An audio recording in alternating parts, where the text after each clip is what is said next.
Hey folks, this is My Cat and Reads. I'm Eleanor. Welcome back to my channel, and this is my March wrap-up.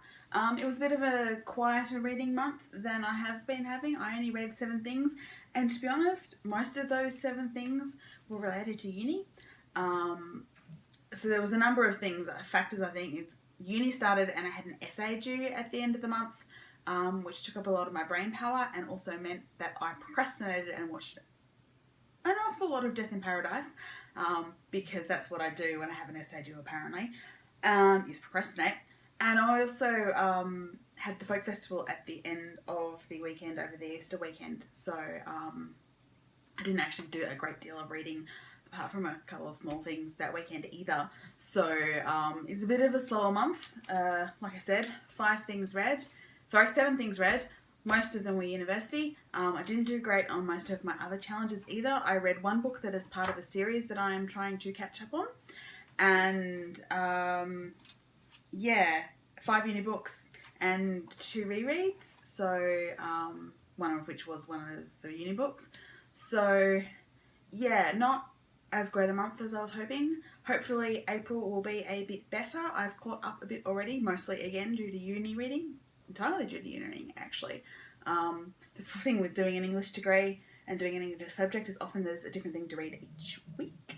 So that's taking up a lot of my time, but we're coming up towards mid-semester break, which is 2 weeks. So that'll give me time. Also, there is Dewey's Readathon at the end of April, so which I will hopefully be participating in again.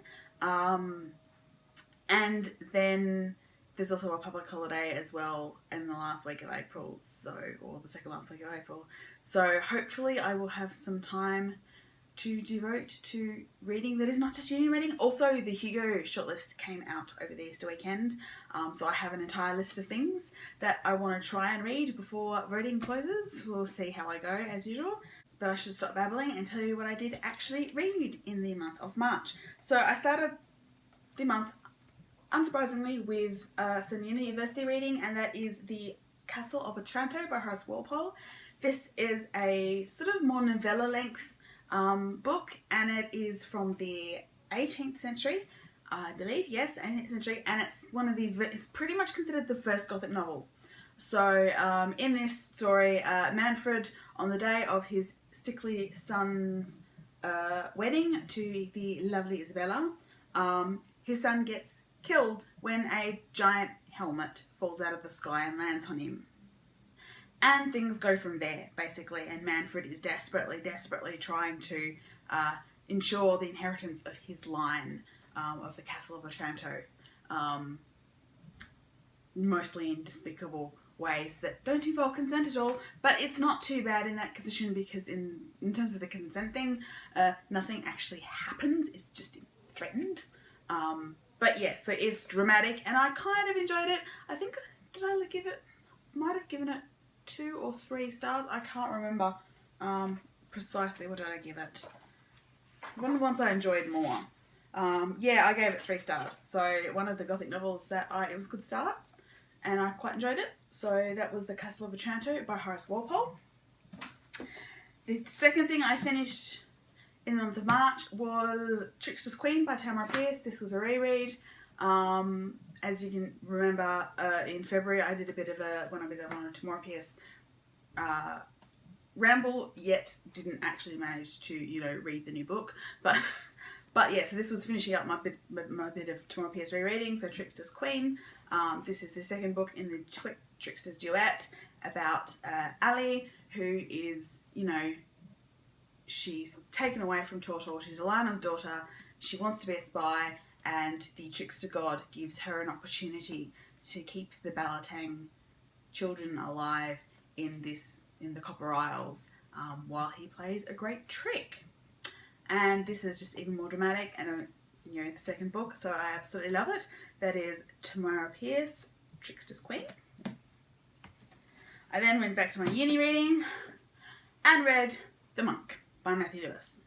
Now, up until about halfway through, maybe, towards the end of the second volume of this, I was quite enjoying it. It's set in Spain. and has a number of different storylines. There's a storyline of the monk Ambrosius.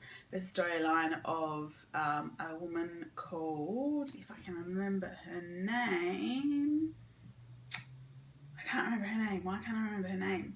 Anyway, a very beautiful 15-year-old girl. There's other men who have various stories. There's some flashbacks, all that kind of thing. And it was all going along quite well until you get the monk Ambrosius cold-bloodedly deciding that the 15-year-old, beautiful 15-year-old girl, whose name I cannot remember, which is terrible of me, oh my god, he decides she's so beautiful, he can't resist, he's going to use supernatural dark magic to make her unconscious so he can have his way with her and without her protesting. Right, okay, rape, and it gets worse from there. He not only does end up raping her, he kills her mother Elvira, and he kills the girl. And then in the last chapter, in the epilogue, you get Lucifer turning up. Lucifer, yes, Lucifer. And eventually telling him, so you've sold me your soul, and guess what? So that girl that you raped and murdered and her mother, who you murdered, they were your sister and your mother. Surprise! So that went from an enjoyable read to, holy hell, what am I reading? I don't want to read this, but I have to because it's uni work.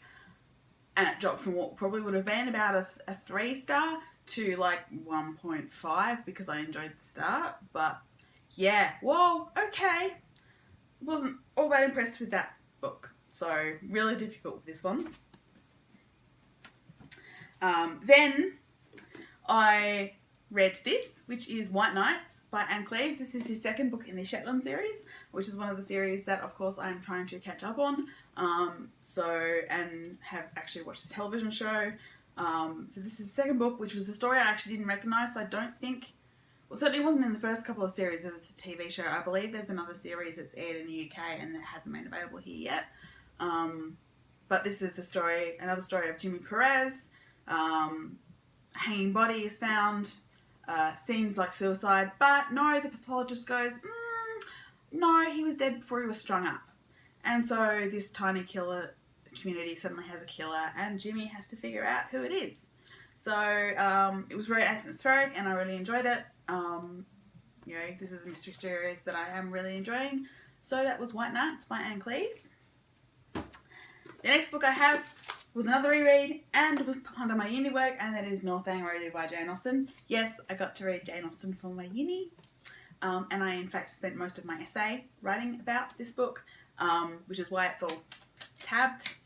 So yeah, Jane Austen's Northanger Baby. This is the story of Catherine Morland, who gets the amazing opportunity to go with the Allans to Bath for some fun and a bit of a holiday and some society. And she falls in with the Thorpes, who she becomes friends with, and also the Tilneys, who she rather likes. Henry Tilney, who's the younger Tilney son, and she likes Eleanor Tilney, who is a friend. And then she gets to go to Northanger Abbey, where the Tilneys live, for a visit. But the thing with Catherine Morland is she has read far too many Gothic novels. And so this is actually a satire of a Gothic novel, and which is one of the reasons why it was in the classwork, and is actually very interesting in how it satirises Gothic novels. So yeah, Northanger Abbey by Jane Austen, a reread for me. And the other two books that I read, well, stories that I read in the month of March were two short stories, which I read electronically. Actually, no, I didn't. That's right, I do actually have a book, and I'm not sure what I've done with it. But I read a couple of Edgar Allan Poe stories, because we had 6 that we had to read last week for uni. I only managed 2 because essay and festival, but I have the other 4 will be in my April wrap up. So the first 2 that I read were The Fall of the House of Usher and The Murders in the Rue Morgue. So The Fall of the House of Usher, didn't like. Didn't get it. I could see what Poe was doing, and I could see that it was meant to be scary and atmospheric, but it had no emotional effect on me whatsoever. So it's basically the story of this guy who goes to visit his friend who has a melancholic illness and lives in this spooky old house and is the last of the House of Usher, apart from his twin sister who dies and yeah, shit happens. It's kind of terrifying. Well, it's supposed to be terrifying. I found it really boring. So that was The Fall of the House of Usher. The second one that I read was probably my favourite of the Poe stories that I have read, and that is The Murders in the Rue Morgue.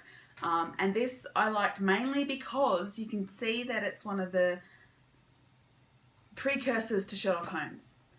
Because Poe is often thought of as some of his work is, you know, the start of detective fiction and detective thriller fiction.